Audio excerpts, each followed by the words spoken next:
উবাদা ইবনে সামিত রাদিয়াল্লাহু তাআলা আনহু বলেন, রাসূল সাল্লাল্লাহু আলাইহি সাল্লাম বলেছেন, মান তারা মিনাল লাইলে, কেউ যদি রাতে তাহাজ্জুদ পড়তে উঠে, সুম্মা কালা, তারপরে বলে, লা ইলাহা ইল্লাল্লাহু ওয়াহদাহু লা শারীকা লাহু, আল্লাহ ছাড়া কোনো মাবুদ নেই, তার কোনো শরীক নেই, লাহুল মুলকু ওয়া লাহুল হামদ, প্রশংসা তার, রাজত্ব তার, প্রশংসা তার, রাজত্ব তার, ওয়া হুয়া আলা কুল্লি শাইইন কাদির, সর্ব ক্ষমতার মালিক তিনি।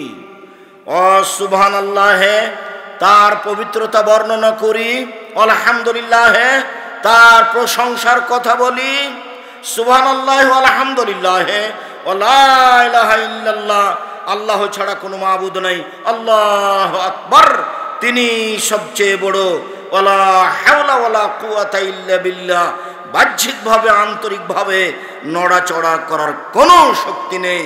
এই কথা বলার পরে যদি দোয়া করে, উস্তুজিবা, যা চাইবে তাই দেওয়া হবে, যা চাইবে তাই দেওয়া হবে। ঘুম থেকে উঠে এই দোয়া পড়তে হবে, লা ইলাহা ইল্লাল্লাহু ওয়াহদাহু লা শারীকা লাহু, লাহুল মুলকু ওয়া লাহুল হামদু ওয়া হুয়া আলা কুল্লি শাইইন কাদির, ওয়া সুবহানাল্লাহি ওয়া আলহামদুলিল্লাহি ওয়া লা ইলাহা ইল্লাল্লাহু আল্লাহু আকবার ওয়া লা হাওলা ওয়া লা কুওয়াতা ইল্লা বিল্লাহ। এতটুকু আরো বাড়াতে পারেন, রব্বিক ফিরলি, রব্বিক ফিরলি, হে আমার প্রতিপালক আমাকে ক্ষমা করো, হে আমার প্রতিপালক আমাকে ক্ষমা করো। তবে আকাশের দিকে লক্ষ্য করে আপনার মুখস্থ থাকলে আপনি বলবেন সূরা আলে ইমরানের শেষ রুকুর প্রথম 5 আয়াত, অথবা শেষ রুকু গোটাই, সূরা আলে ইমরানের শেষ রুকুর প্রথম 5 আয়াত, ইন্না ফি খালকিস সামাওয়াতি ওয়াল আরদ ওয়াখতিলাফিল লাইলি ওয়ান নাহার লায়াতিন লিউলিল আলবাব, এখান থেকে শুরু করে ইন্নাকা লা তুখলিফুল মিয়াদ, তুমি আমাকে শাস্তি দিব না, তুমি আমার সাথে ওয়াদা করেছো, তোমার সাথে চুক্তি আছে যে তোমাকে মেনে নিলে তুমি ক্ষমা করে দিবা, তুমি শাস্তি দিবা না, অতএব তুমি যে ওয়াদা করেছো নিজের ওয়াদা নিজে পূর্ণ করো, এই দাবি এখানে করা হয়। এই 5 আয়াত পড়তে হবে, তারপরে এই দোয়া পড়েন, এইটা ভালো হবে।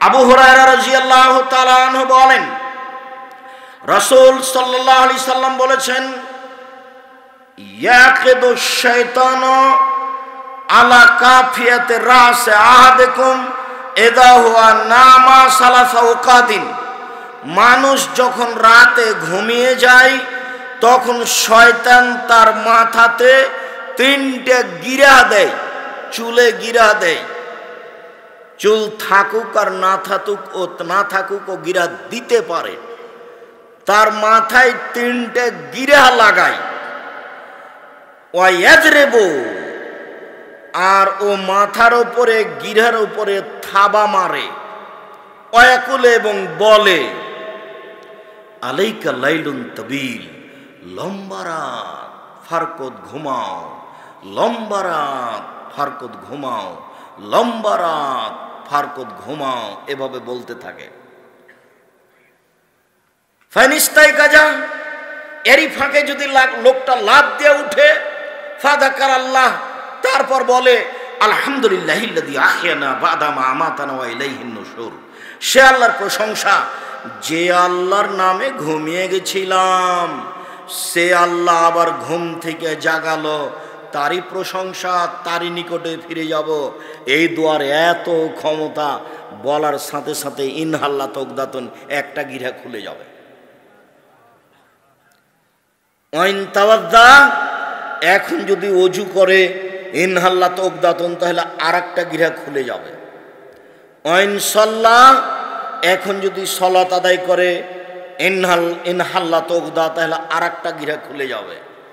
ফাসবাহা, এখন যদি সকাল করে তাহলে নশিতান, উৎফুল্ল হয়ে, তাইয়্যিবান নাফসে, পবিত্র আত্মা নিয়ে খুশি খুশি অবস্থায় ভালো চেহারায় সকাল করবে, অন্যথায় নইলে আসবাহা খাবিসান নাফসে, অপবিত্র আত্মা নিয়ে উঠবে, কাসলা না অলস হয়ে এই উঠছি আর একটু পরে সকাল হলো, 8টা হয়ে গেল।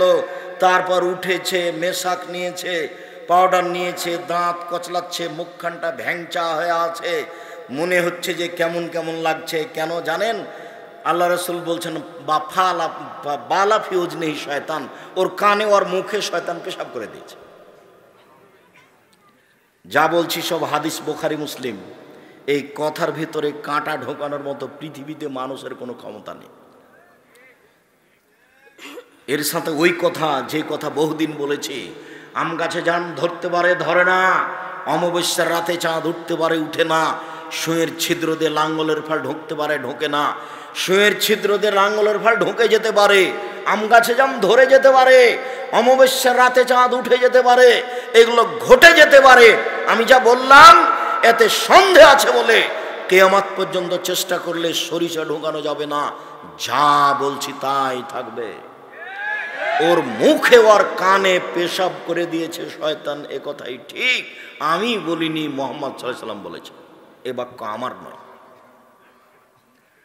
অপবিত্র হয়ে মুখখান ভেঙচিয়ে খারাপ অবস্থায় কেমন কেমন লাগবে দেখে, এরকম অবস্থায় উঠবে। আপনি দেখেন যে সকাল 8টায় উঠেছে, দেখেন তার মুখখান, এটা দিন রাত আপনার সামনে। আপনার যদি না দেখা হয় তার বউকে জিজ্ঞাসা করেন, তার বউ বলবে মুখখান যেন কেমন ভ্যাংচা হয়ে খারাপ হয়ে আছে। আর যদি সকালে উঠে যাই তাহলে মনে রাখবেন, যখনই উঠে আলহামদুলিল্লাহিল্লাযী আহয়ানা বাদা মা আমাতানা ওয়া ইলাইহিন নুশুর বলেছেন, তখন শয়তানের এক ক্ষমতা বাতিল। শয়তান যতই চেষ্টা করুক, আল্লাহ রাসূল এমন কলা কৌশল বলেছেন যে একটা গরিব মানুষ বাহির দরজা নেই, তো যদি বিসমিল্লাহ বলে বাহির দরজার সামনে এরকম একটা খড়ি রেখে দেয়, তাহলে ফাঁকা দরজা দিয়ে সকাল পর্যন্ত শয়তান প্রবেশ করতে পারবে না। এ কথা মুহাম্মদ সাল্লাল্লাহু আলাইহি সাল্লাম বলেন। কেউ যদি আসসালামু আলাইকুম বলে বাড়িতে ঢোকে, এই বাড়িতে শয়তান ইবলিস থাকতে পারবে না। এ কথা মুহাম্মদ সাল্লাল্লাহু আলাইহি সাল্লাম বলেন, এ কথা আমি বলিনি। আসসালামু আলাইকুমের এত ক্ষমতা, বিসমিল্লাহর এত ক্ষমতা। আল্লাহ রাসূল বলছেন যে মান গাল্লাকাল আবওয়াবা ওয়াযকুর ইসমাল্লাহ, যে ব্যক্তি দরজা বন্ধ করলো, বিসমিল্লাহ বলল, এই দরজা সকাল পর্যন্ত শয়তান খুলতে পারবে না, অসম্ভব। শয়তানের বাবার ইবলিসের ক্ষমতা নেই এই দরজা খোলার। আমি এই কথা বলিনি, এই কথা মুহাম্মদ সাল্লাল্লাহু আলাইহি ওয়াসাল্লাম বলেছেন, হাদিস বুখারী মুসলিম। তিনি বলেছেন ওয়াকু কিরাবাকুম আযকুরুল্লাহ, খাদ্যের পাতিল, ভাতের পাতিল, তরকারির পাতিল, আটের পাতিল সব রাতে ঢেকে রাখো, বিসমিল্লাহ বলো। কেন? এমসিল বালাও, রাতে বালা মুসিবত চলে, বিপদ আপদ চলে। যখনই কোনো খাদ্য খোলা দেখে তখন তার ভিতরে ঢুকে যায়, ও সকালে এই খাদ্য যে খাবে তারই রোগ ব্যাধি হবে, যার জন্য খোলা মাঠের ঝুরি জিলাপি ফাঁক পোলারি খাবেন না। কিভাবে যে রুচি হয়, দোকানে বসে বসে চা খাচ্ছে আর পায়ের ওপরে পা উঠিয়ে গল্প করছে, মনে করছে আমি খুব ভদ্র মানুষ। আপনি কষ্ট পাবেন না কি? এটা হলো শয়তানি বা শয়তান মানুষ। আপনাকে আমি কষ্ট দিতে চাইনি, ছেড়ে দেন, তাহলে তো আর আপনার উপরে এই কথাটা যাবে না। আপনি বলেন যে এখানে আমি গল্প করছি, আমি ভালো মানুষ। দেখি আপনি বলেন তো স্বাভাবিক গতিতে বলেন যে মেয়েটা নাচছে টিভিতে আর আমরা এখানে 5-4 জন বসে ভালো গল্প করছি, আমরা ভালো মানুষ। আপনি বলেন দেখি। আর যদি আপনি হাদিস শাস্ত্রে আসেন, তাহলে আল্লাহ রাসূল বলেছেন এর হাদিস গ্রহণ হবে না, খেলাফুল মুরুয়াত, ভদ্রতা বিরোধী। হুজুর চা খাচ্ছে, স্টলে বসে আড্ডা পিটছে, গল্প করছে, তার বক্তব্য শোনা যাবে না। আমি বলিনি, ইমাম বুখারী বলেছে।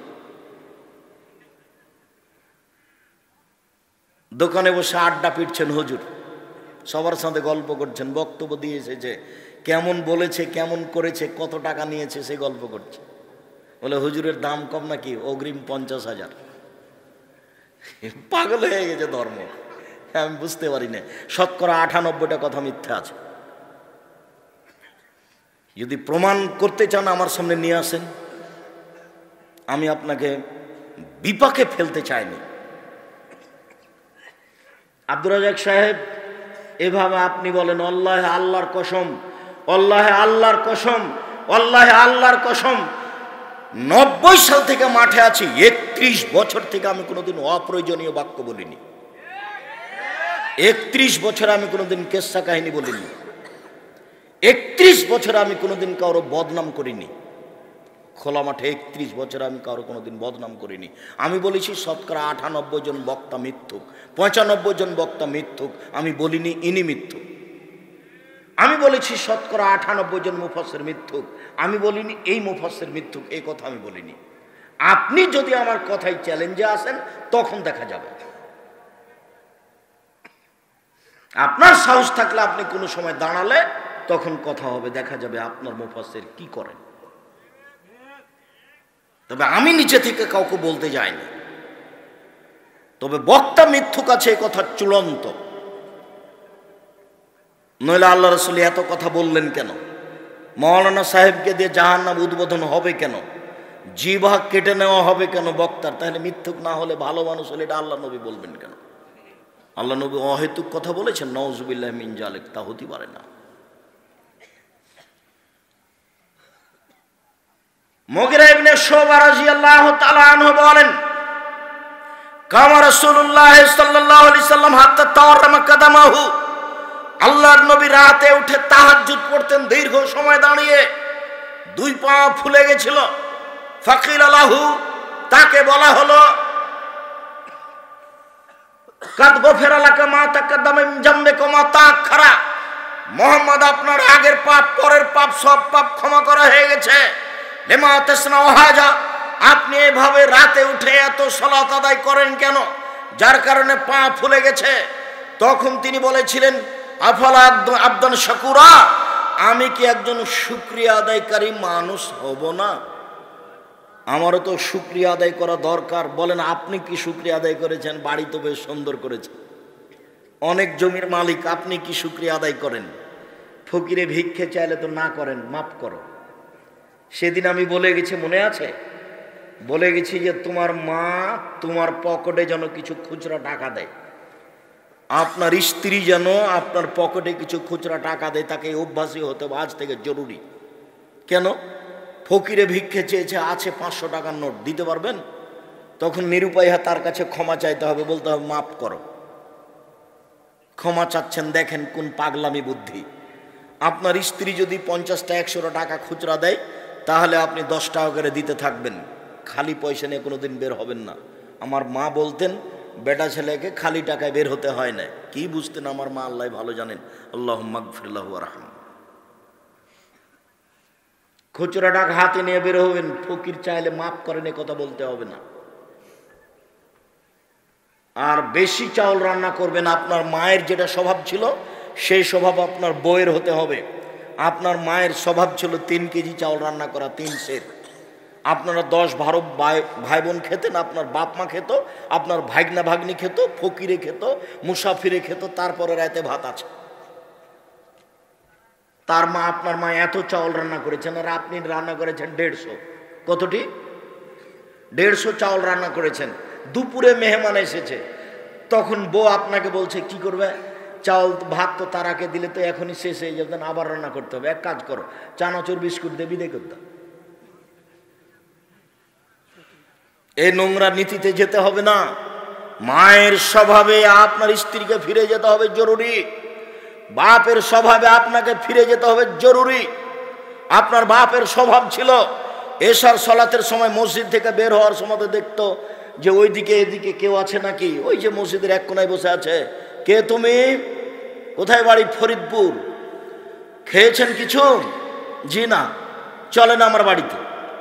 তো আপনার বাপ মুসাফির ধরে নিয়ে গেছেন, আপনারা 10 ভাই বোন আছেন, আপনার বাপ মা 12 জন, মুসাফির আছে 2 জন, 14 জন মানুষ হলো। 2 জন আছে কিষান কামলা, 16 জন মানুষের ভাত রান্না করেন আপনার মা, কোনো সমস্যা হয় না, ঢেঁকিতে ধান ভেঙে। আর যদি চাঁপাই নবাবগঞ্জ হয় তাহলে 2টা ঝামেলা, এক ঢেঁকিতে ধান, আর জাঁতাতে আটা পিষে, কালাই চাউল পিষে এতগুলো মানুষের হাতে রুটি বানাতে হবে, ওটা আরো জটিল। ভর রাত্রে উঠে গেছে, এক মুঠ করে দিয়ে জাঁতাতে দিয়ে পিষে এতগুলো আটা রেডি করেছে। আপনি বলেন কি, আমি দেখে অবাক হই। কোনোদিন সমস্যা হয়নি। এতগুলো ধান ঢেঁকিতে ধান ভেঙে আবার জাঁতাতে আটা পিষে এইভাবে রুটি হাতে বানিয়ে এতগুলো মানুষের কাজ পার করে গেছে। জান্নাত তো এদের জন্যই। রাত 10টার সময়তে আপনার স্বামী বা আপনি আমাকে নিয়ে গেছেন সাথে করে, বাড়িতে মেহমান আছে বলে, যেমন আপনি বলেছেন একজন মেহমান আছে খানা পানি রেডি করো, তখন আপনার স্ত্রী নাক সিটকে নিতে বলছে, হ্যাঁ তুমি রাতে মেহমান নিয়ে এসেছো, ঝামেলা পাকাও, হোটেলে খাবার নিয়ে আসতে পারো নি। আপনার এই চিৎকারটা আপনার মা শুনে নিয়েছেন, তখন তার বয়স 80 বছর। মা তাড়াহুড়া করে উঠে এসে বলছে, থাক বেটা বৌমাকে উঠাইস না, আমি সব কিছু রেডি করে দিচ্ছি। আপনার মা 80 বছর বয়স এখনও পারে, আর আপনার স্ত্রীর 16, 18, 20 বছর, 24 বছর বয়স, 30 বছর বয়স, ও পারে না। এই স্ত্রী তালাক দিতে আমি বলিনি, তবে যদি মায়ের স্বভাবে না যায় তাহলে তালাক দিতে হবে, এ কথাই ঠিক। তালাক দেওয়া আমার এটা আদেশ নয়, পরামর্শ। ফিরে যেতেই হবে আপনার মায়ের স্বভাবে। ফকিরকে ভিক্ষা দিয়ে জান্নাত কিনবো ইনশাআল্লাহ। অসহায় রাস্তা ঘাটের মানুষকে অসহায় মানুষকে খেতে দিয়ে জান্নাত কিনবো ইনশাআল্লাহ। অসহায় মানুষকে খেতে দিলে জান্নাত আমার জন্য ঝুলবে, এই কথা মুহাম্মদ সাল্লাল্লাহু আলাইহি সাল্লাম বলেছেন। অতএব তিনি যেটা বলেছেন সেটাই কিয়ামতের মাঠে বাস্তবায়ন হবে। ফকিরকে অসহায় মানুষকে ভিক্ষা দিয়ে, ফকির অসহায় মানুষকে খেতে দিয়ে জান্নাত কিনবো ইনশাআল্লাহ। ভুলেও কোনোদিন বলবো না মাফ করো, খুচরা টাকা নিয়ে বের হব। মনে না থাকলে আজকে স্ত্রীকে বলে রাখবেন, এই ছেলে তুমি তোমার বোনকে বলে রাখবা, তোমার মাকে বলে রাখবা, আম্মা আমি যখন বাড়ি থেকে বের হব তখন আপনি আমার খুচরা টাকা আমার পকেটে দিয়ে দেন। মানুষে খালি ফকির ভিক্ষা চাইলে আমার কাছে 500 টাকার নোট থাকে, আমি দিতে পারি না, আমি খালি বলি মাফ করো। সম্মানিত দিনী ভাই বোন, বলছিলাম আবু হুরায়রা রাদিয়াল্লাহু তাআলা আনহু বলেন, রাসূল সাল্লাল্লাহু আলাইহি সাল্লাম বলেছেন, ইয়ানজিলু রাব্বুনা তাআলা ইলা সামাই দুনিয়া হিনা ইয়াবকা সুলুসুল লাইলিল আখিরা। যখন রাতের 3 ভাগের 2 ভাগ পার হয়ে যায় তখন আকাশ, আল্লাহ তাআলা সপ্তম আকাশ থেকে প্রথম আকাশে নেমে আসেন। নেমে এসে চিৎকার করে বলেন, মায়াদুনি ফাস্তাজিবা লাহু, কে আমাকে ডাকে আমি তার ডাকে সাড়া দিব। মায়াসলুনি ফাউতিয়াহু, কে আমার কাছে কিছু চাই, যে যা চায় আমি তাকে তাই দিয়ে দিব। মায়াস্তাগফিরুনি ফাগফির লাহু, কে আমার কাছে ক্ষমা ভিক্ষা চাই আমি তাকে ক্ষমা করে দিব। এই কথা বলে আল্লাহ তাআলা ফজর পর্যন্ত চিৎকার করতে থাকেন। যে বোকা মানুষ রাত 3টায় টিভি বন্ধ করে শুয়েছে সে আল্লাহকে মূল্যায়ন করতে পারবে না, এই ডাকে সাড়া দিতে পারবে না। যে রাত 2টায় শুয়েছে এই আল্লাহকে মূল্যায়ন করতে পারবে না, ডাকে সাড়া দিতে পারবে না। এই ডাকে সাড়া দিতে হলে রাত 10টায় ঘুমিয়ে যেতে হবে যে কোনো মূল্যে, আড্ডা পিটা বাদ দিতে হবে, বন্ধু বান্ধবকে নিয়ে ঘোরা এই নোংরা নীতি ত্যাগ করতে হবে। বান্ধবীর সাথে ভাবির সাথে রাত কথা বলা, ভোর করে দেওয়া মোবাইলে কথা বলা, এ নোংরা, এ জঘন্য, এ বর্বর অসভ্য নীতি ত্যাগ করতে হবে। সত্যি যদি জান্নাত কিনতে হয় তাহলে মুহাম্মদ সাল্লাল্লাহু আলাইহি ওয়াসাল্লাম যা বলেছেন তাই করতে হবে। রাতের 3 ভাগের 2 ভাগ পার হলে আল্লাহ তাআলা আকাশ থেকে প্রথম আকাশে নেমে আসেন। নেমে এসে বলেন, মায়াদুনি ফাস্তাজিবা লাহু, কে আমাকে ডাকে, কি প্রয়োজনে ডাকে, যেইভাবে ডাকছে আমি তার কথা মেনে নিব। আল্লাহ তাআলা বলেন, ইবনা আদম মা দাওয়াতনি ওয়া রাজাউতনি, হে আদমের ছেলে মেয়ে শোনো, তোমরা যেভাবে ডাকো আমি সেভাবে থাকি, তোমরা যেভাবে আশা পোষণ করো আমি পূর্ণ করে থাকি।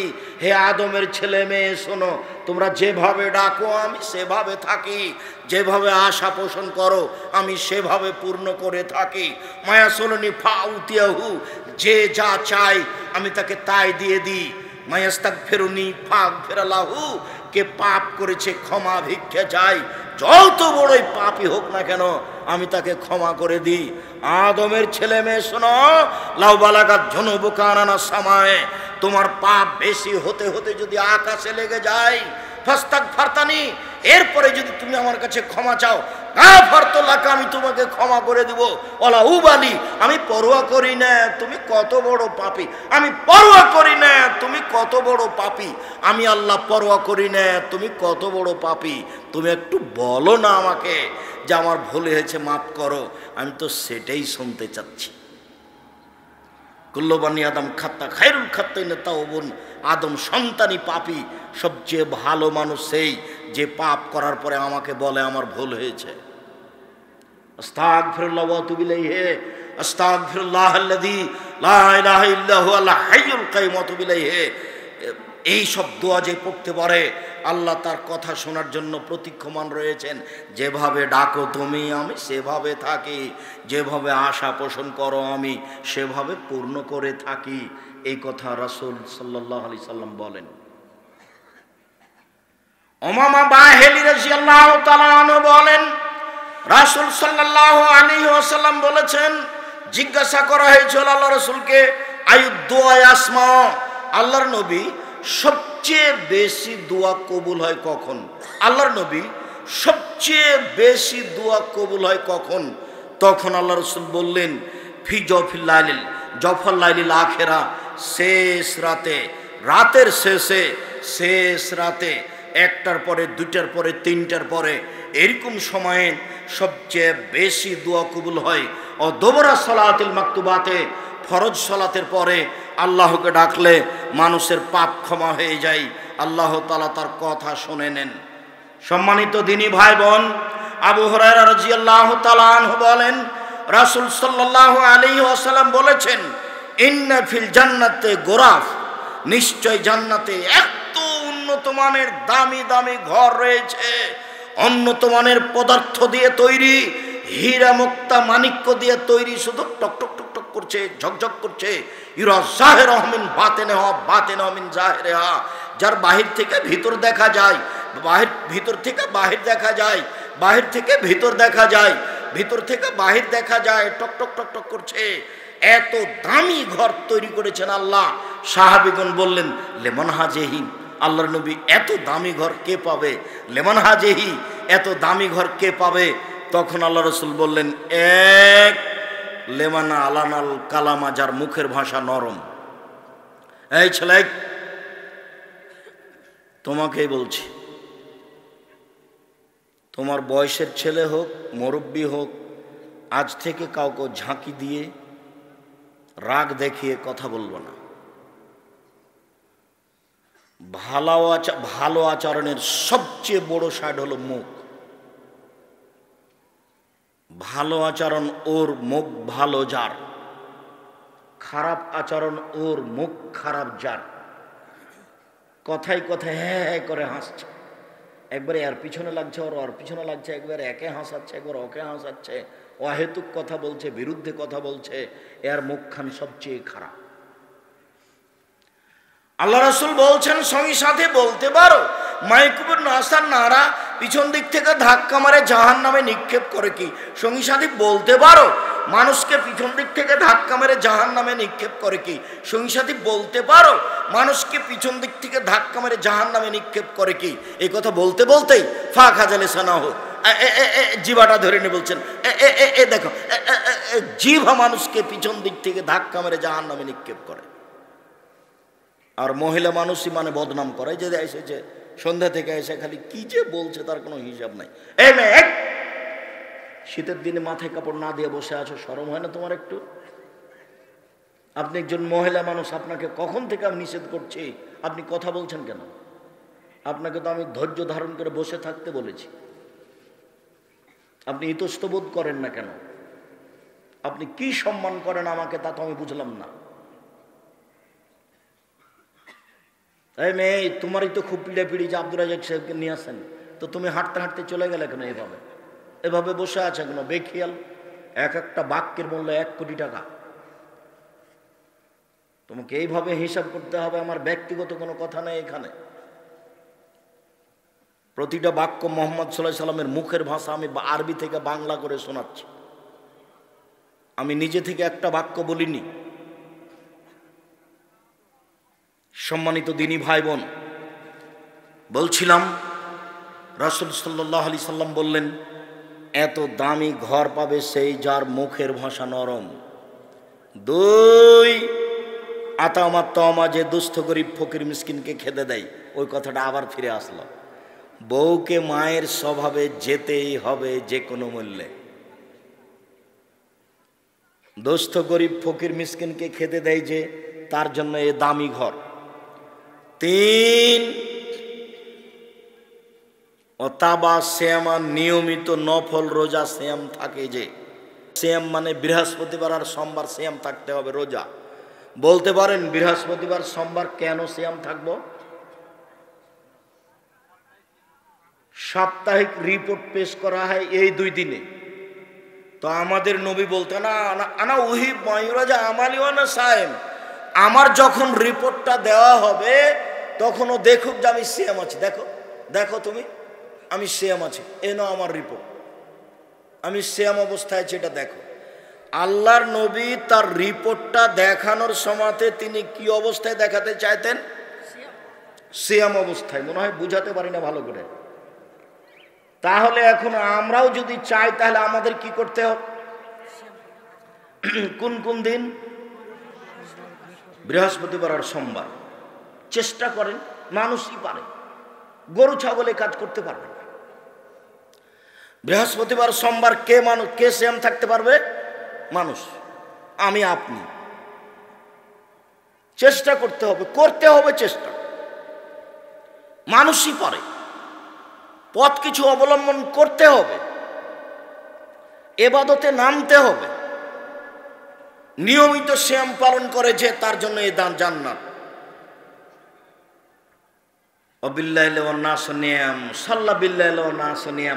মানুষ যখন ঘুমিয়ে তখন সালাত আদায় করে, তাদের জন্য এই জান্নাত আমি প্রস্তুত করেছি। মানুষ যখন ঘুমিয়ে তখন সালাত আদায় করে, তাদের জন্য আমি এই জান্নাত প্রস্তুত করেছি। মানুষ যখন ঘুমিয়ে তখন সালাত আদায় করে, আমি তাদের জন্য এই জান্নাত প্রস্তুত করেছি। দামি জান্নাত আমি তাদের জন্য প্রস্তুত করেছি যারা তাহাজ্জুদ পড়ে। 8 রাকাত, বেশি নয়, না হয় 4 রাকাত, না হয় 2 রাকাত। একটু থামেন, একটু থামেন, আপনার কাছে আমি চলে এসেছি। আপনি মনে করছেন আব্দুর রাজ্জাক সাহেব 20 রাকাত তো গেছে, 8 রাকাত ছিল, তার চেয়েও কি কম? হ্যাঁ, তার চেয়েও কম। তো তার চেয়ে সবচেয়ে কমটা আমাকে বলেন তো, সেটা করব। ঠিক আছে, কমটাই করা ভালো, যেটা পারবো সেটা করব। একদিনই অনেক ঘাড়ে করে নিলাম, পারলাম না, তা আল্লাহ রাসূল বলছেন না, এটা খারাপ। আহাবুল আমাল ইলাল্লাহি আদওয়ান কাল্লাহ, আল্লাহর কাছে সবচেয়ে প্রিয় ইবাদত হচ্ছে ওটা যেটা অবিরাম চলে, কম হলেও। সবচেয়ে প্রিয় ইবাদত আল্লাহর কাছে ওইটা যেটা অবিরাম চলে, কম হলেও। আমি আপনাকে কোরআন মাজিদ পড়তে বলেছি 3 দিনে একবার, না হয় 7 দিনে একবার, না হয় 15 দিনে একবার, না হয় 1 মাসে একবার। তখন একটাও পারেননি, তখন আমি বলেছি 3 বার সূরা ইখলাস পড়েন, তাহলে একবার। এবার কতক্ষণ সময় লাগবে? 1.5 মিনিট, 1 মিনিট। তো 1 মিনিটে একবার কোরআন মাজিদ পড়ে নেওয়া যাবে, এটাও পারা যাবে না? তার তো রহমতের অভাব নাই, নেকি আপনি নিয়ে ঘর বাড়ি ভর্তি করে নেন, তার তো অভাব নাই। তার নাম আল্লাহ। এমন জান্নাত বানিয়ে দিয়েছেন যে গেট দিয়ে যদি মানুষজন, ফেরেশতা, জিন সবাই যদি একসাথে ঢুকে তো গেটে সমস্যা হবে না। তাহলে আপনি সূরা ইখলাস 3 বার পড়লে তো অনেক কিছু পাবেন। এই ছেলে, দেখো তো ওখানে দাঁড়িয়ে কে কথা বলছে নাকি? শব্দ আমার এখানে আসে। যারা তোমরা এই গ্রামের ছেলে, তোমাদেরকে আমি প্রথমে বলেছি তোমরা আজকে বক্তব্য শুনতে পাবা না। কোনো জায়গাতে যদি কোনো সাড়া শব্দ হয় তার জন্য দায়ী তোমরা। দোকানপাটে যদি মানুষ বসে চা খায়, আড্ডা পিটে, তাহলে তোমরা তার জন্য তোমরা দায়ী। হয় তাদেরকে এখানে বসাতে হবে, না হয় স্থান ত্যাগ করতে বাধ্য করতে হবে যে কোনো মূল্যে। তার ব্যক্তিগত স্বাধীনতায় এখানে বসে থাকার কোনো সুযোগ নাই। আমি নির্বাচন করতে আসিনি বেটা, আমি নির্বাচন করতে আসিনি। তোমাকে আমি অনুরোধ করে বসে বলতে হবে ভাইজান আসেন, ভাইজান আসেন, ভাইজান আসেন, 1 কাপ চা খেয়ে যান। এই স্বভাব নিয়ে আমি তোমার কাছে আসিনি। তোমার স্বভাব নোংরা, নীতি পরিবর্তনের জন্য এসেছে। তোমার নোংরা স্বভাব পরিবর্তন আল্লাহ করুক, এই দাবি নিয়ে আল্লাহর কাছে এসেছে। কি মনে করো তুমি বসে আড্ডা পিঠে চা পান করবে এখন, আর তোমাকে এমনিতে ছেড়ে দেওয়া হবে? তুমি নিজেকে পশু, গরু ছাগল মনে করো? সেটাই ভালো হবে। বুঝেও বুঝে না ওরা অন্তর আছে, বুঝে না। দেখেও দেখে না ওরা চক্ষু আছে, দেখে না। শুনেও শুনে না ওরা কান আছে, শুনে না। উলায়েকা কাল আনাম, তারা পশু প্রাণীর মতো, তারা গরু ছাগলের মতো, তারা কুকুর শ্রীগালের মতো, বাল হাজার বরং তার চেয়ে খারাপ। এ কথা আমি বলিনি, এ কথা আল্লাহ তাআলা বলেছে।